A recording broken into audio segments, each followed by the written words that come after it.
இப்ப வர வழியில அடிச்சு பிடிச்சு வரும்போது திரும்ப டிவியில பிரேக்கிங் நியூஸ். நம்ம சேப்பாக்கம் கிரவுண்ட் இருக்குல்லைங்க, ஐபிஎல் நடக்கும்லைங்க, சேப்பாக்கத்தில் விசிலுக்கு தடை. அடப்பாவிகளா,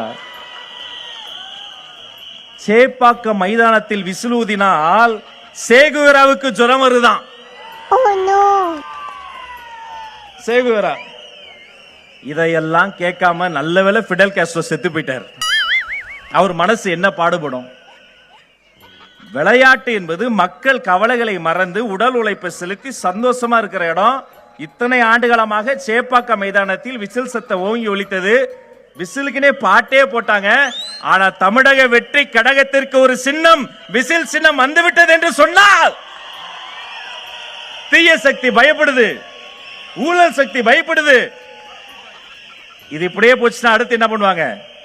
தற்போது கிடைத்த செய்தி, பேருந்தில் கண்டக்டர் விசில் ஊதக்கூடாது. டிராபிக் போலீஸ் கையில் இருந்து விசிலை புடுங்கு, ஊதாத. நீ என்ன பண்ணாலும் ராஜா, தினந்தோறும் எங்க பார் மகாலட்சுமி மாதிரி உட்கார்ந்திருக்காங்க. என் தாய்மார்கள் காலையில் அந்த மங்களமா பாலை வைக்கும் போது குக்கர் கூட என் விசில் சத்தத்தை சொல்லிதான் அடிக்கும். மண்ணுக்கு என்ன பிரச்சனை, மனிதர்களுக்கு என்ன பிரச்சனை, அதை பாப்பீங்களா?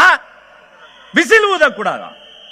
இன்றைய தினம் தமிழ்நாடு முழுக்க டிஎன்பிஎஸ்சி பரீட்சை தேர்வு எழுதியிருக்காங்க. எங்க பசங்க விருகம்பாக்கத்தில் எழுத போன பையனுக்கு அந்த நம்பர் எழுதி வைக்கல.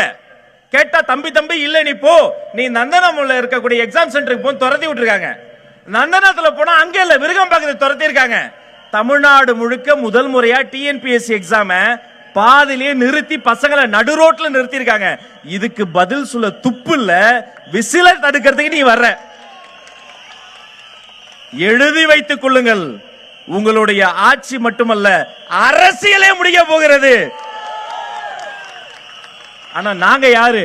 இந்த மேடையை பாருங்க. எங்களுக்கு ஒரு சேரு, மாநில நிர்வாகிக்கு ஒரு சேரு, அவங்களுக்கு ஒரு சேரு. 10 பேர் உட்காந்தா போதும், 4 பேர் உட்காந்தா போதும். அவங்களுக்கு பிளாஸ்டிக் சேர் போடு.